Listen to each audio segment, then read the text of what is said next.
Now listen, this is the third time I've recorded this tutorial. The first time, OBS decided to give me rendering issues. It was all slow, I was all choppy like a robot and shit.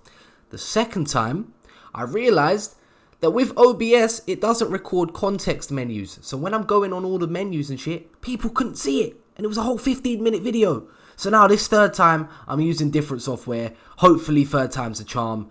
Alright, let's go. 5 FL Studio 20 tips to speed up the process of your production sessions and just make your whole life a lot easier, to be honest with you. A lot of you may know a lot of these techniques already. I don't really care. There's a lot of noobs out there and I'm here to help them, you know? So, yeah, if you like a lot of this shit, then please do subscribe and, you know, like and comment and all that stuff. Let me know what you think. Tell me what else you want me to do as well, because that would be super, super handy. Right. So the first one I want to show you guys is transpose all notes. Now, transposing all the notes is super handy, especially when you're dealing with a whole lot of melodies, like a lot of layers and stuff, and it's all MIDI. Like, I don't believe you can do this with audio. I believe it's exclusive to MIDI. But still, if you're like me and you deal with a lot of MIDI, then that's super helpful. Cool. So I've just opened up this really simple project. Have a listen to this.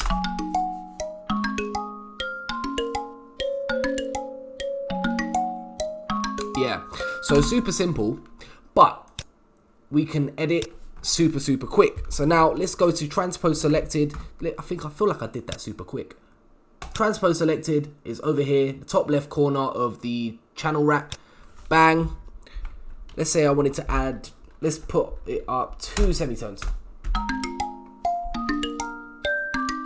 You see what I'm saying? Like super, super quick, and it really does speed up the process rather than actually going into it and doing all of that stuff, when really and truly there is a one-click solution for that problem. So yeah, that's pretty dope. The second one I had for you guys was quick consolidation. Now, consolidating is super key, especially if you're dealing with, you know, a lot of sample chopping that you want to implement into your production and stuff. So let's say I had this one, pattern 1, and I wanted to consolidate this because I wanted to chop it up and reverse it or whatever. Consolidate is here on the left of the patterns, literally on the track. Consolidate this track. Now you can either do from track start or from song start. Track start is literally from where the patterns begin. Everything on that track, literally whenever the patterns actually occur on the sequencer, that's when it will consolidate it from. Or you could do it from the song start, which will literally do it from bar 1. And if I don't know, if you're doing like stems and stuff, that might be handy. So let's see what this does.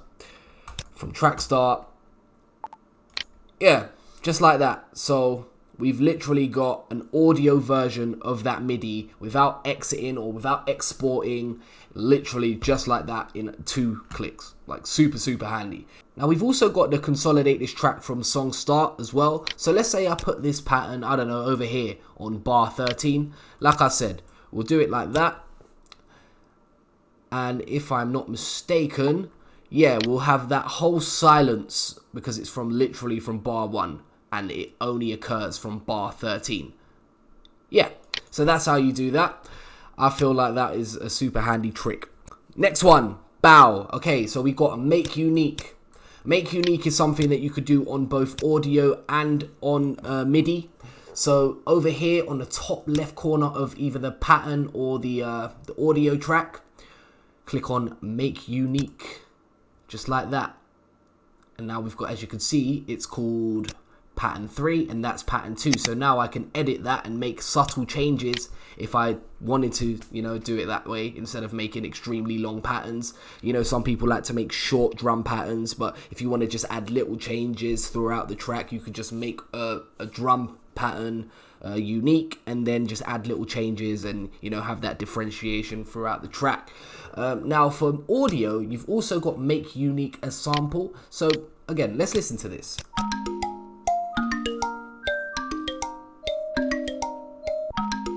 Okay, cool. So like now we can split that and say I wanted to make this half unique and just change this specific half of the sample. I'd make that unique as a sample.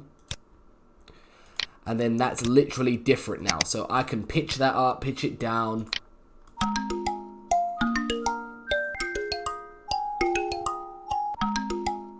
You know what I'm saying? Like, you could like literally go so in depth with the sample chopping just by making specific bits unique. You could pitch literally every single beat and then make it your own melody. I don't know. You could just go super wild with it. But yeah, that's the make unique function. I find that is super handy for me these days. I only found out about it in the past couple of years, so still pretty fresh to it. But yeah, as for the next one, I've got quick time stretching. Now, time stretching is super handy for those that are really heavy with the samples. You know, I get into phases where I like to sample a lot. And so when I found out about this, I was super stoked. Okay, cool. So now let's drag this.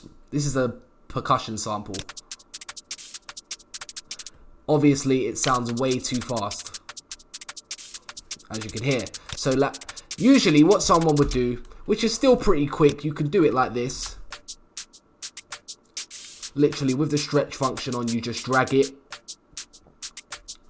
Or if you just wanted to quickly experiment, you double click on it, right click, and then you've got a bunch of options as to how much you want it to stretch. So let's say I wanted 4 bars.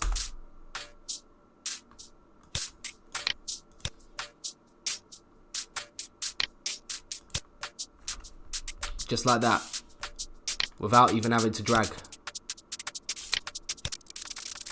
You get the idea. It's super easy. Alright, so the last one I've got for you, which is a pretty obvious one. I know a lot of people use this, but I just feel like there's some noobs out there that need this in their artillery. Okay, so let's say I put this track 1 consolidated on a mixer channel, and I've got, I don't know, let's say a fruity reverb 2 on it.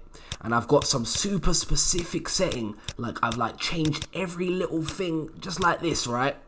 But I want that also on another track. I've got another sound that I think that preset would sound good on. So I'd right click, go to File, Save Mixer Track State As, and just drag it to whichever track I wanted it on. So then it's literally the same reverb preset. Rather than saving a reverb preset, loading up another reverb 2, and then loading that preset up, it's literally just saves all of that time. It's just one drag motion and then you're off. Yeah, so there's my 5 quick tips for FL Studio 20. I hope you found them handy. I'm not doing this tutorial again. If this flops, you're not even going to see it because I won't upload it. But yeah, if you like those tips that I gave you guys, please do subscribe, please do like, leave me a comment, let me know what you want me to do next and all of that stuff, because I will do more if people want them. Yeah? Alright, cool. Peace.